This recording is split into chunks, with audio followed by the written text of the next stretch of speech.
Olá, é um prazer estar aqui com vocês novamente para darmos continuidade ao nosso Evangelho no Lar dessa segunda-feira.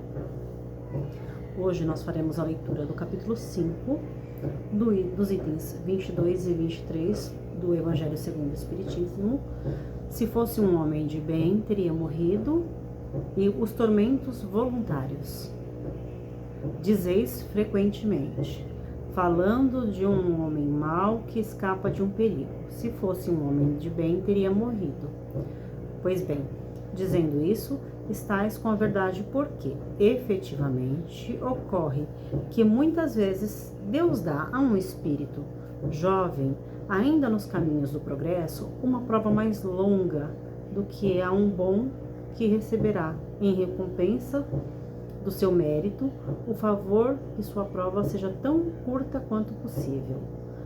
Assim, pois, quando vos servis desse axioma, não duvideis que cometeis uma blasfêmia.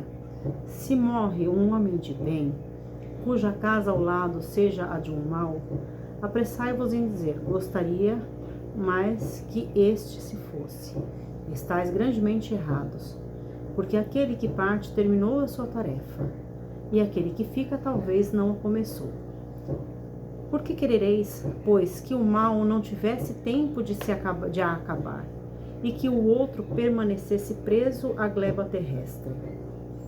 Que direis de um prisioneiro que tivesse cumprido a sua pena, e que se retivesse na prisão enquanto se desse a liberdade àquele que a ela não tinha direito? Sabei, pois, que a verdadeira liberdade está na libertação dos laços do corpo, e que, enquanto estiverdes sobre a terra, estais em cativeiro.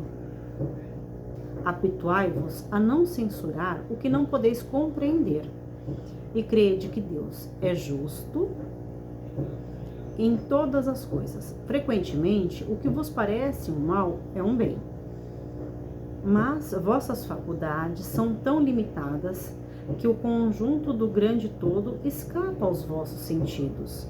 Obtusos, esforçai-vos por sair pelo pensamento da vossa esfera estreita, e à medida que vos elevardes, a importância da vida material diminuirá aos vossos olhos, porque ela não vos apresentará senão como um incidente na duração infinita da vossa existência espiritual, a única existência verdadeira. Fenelon, Sens, 1861. Os tormentos voluntários. O homem está incessantemente em busca da felicidade que lhe escapa sem cessar, porque a felicidade sem mescla não existe sobre a terra.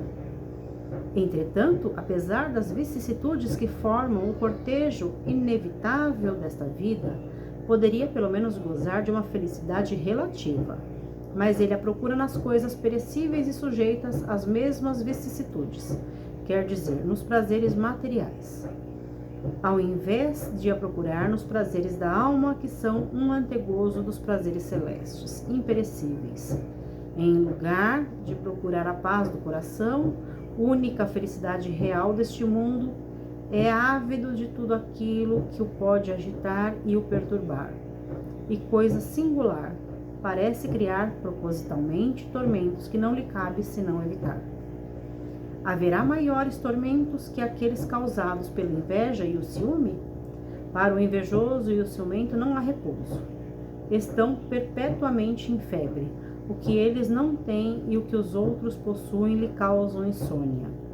Os sucessos dos seus rivais lhes dão vertigem. Sua emulação não se exerce senão para eclipsar seus vizinhos. Toda sua alegria está em excitar, nos insensatos como eles, a cólera dos ciúmes de que estão possuídos. Pobres insensatos, com efeito, que não sonham que talvez amanhã lhes será preciso deixar todas essas futilidades cuja cobiça envenena sua vida. Não é a eles que se aplicam essas palavras: bem-aventurados os aflitos, porque serão consolados, porque seus cuidados não são daqueles que têm a sua compensação no céu.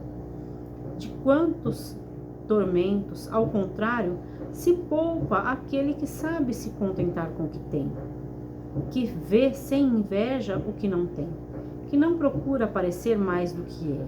Ele está sempre rico porque se olha abaixo de si em lugar de olhar acima. Verá sempre pessoas que têm menos ainda. É calmo porque não cria para si necessidades quiméricas. E a calma no meio das tempestades da vida não será felicidade? Fenelon Lyon, 1860.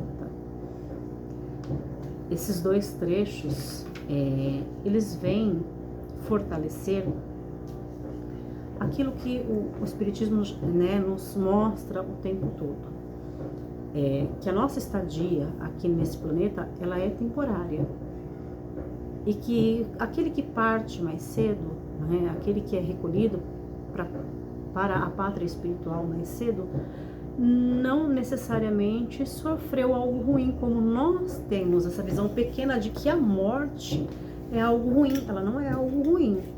Ela é difícil para aqueles que amam o que está partindo de ser aceita. A saudade que fica. Porém, o desencarne é algo bom, não é algo ruim. O seu espírito ele está retornando para a pátria espiritual. A prova que ele tinha para enfrentar nessa existência chegou ao fim.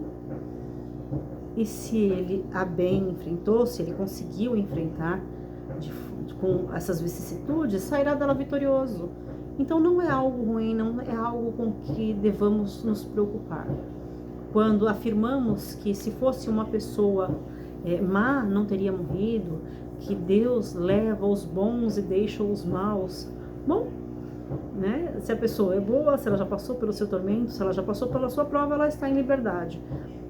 Nos lamentarmos pela perca de uma pessoa em virtude da outra que permanece viva, como diz a própria comparação no trecho, né, no texto.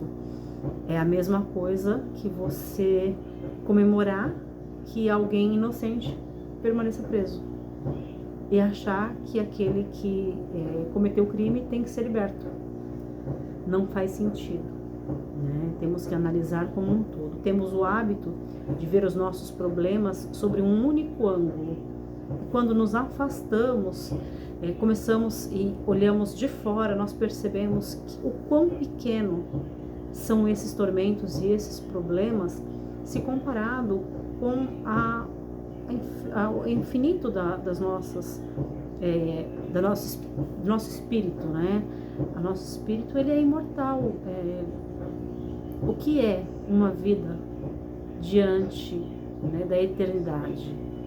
Seriam segundos, se comparados com a nossa vida atual. Então, o que são segundos de tristeza comparado a uma vida de felicidades? E quando você consegue enfrentar as suas dificuldades sem ficar murmurando, sem ficar se sentindo inferior por ter menos ou por não ser igual a outras pessoas, por estar fora, né, do padrão, às vezes, que a sociedade impõe. E quando você consegue aceitar a sua existência como ela é, encontra a felicidade nos pequenos detalhes da vida, isso faz a diferença na existência, faz com que essa existência seja mais leve, seja mais tranquila, seja simbolicamente feliz. A felicidade completa ainda não está dentro das nossas possibilidades, porque ainda estamos num planeta de provas e expiações. Mas nada impede que façamos dessa vida o melhor possível, que ela seja o mais agradável possível. E isso está nas nossas mãos. Todos os dias nós temos uma página em branco para escrever a nossa história, e a decisão de ser feliz ou infeliz nesse dia depende única e exclusivamente de nós mesmos. Fiquem todos com Deus, foi um prazer.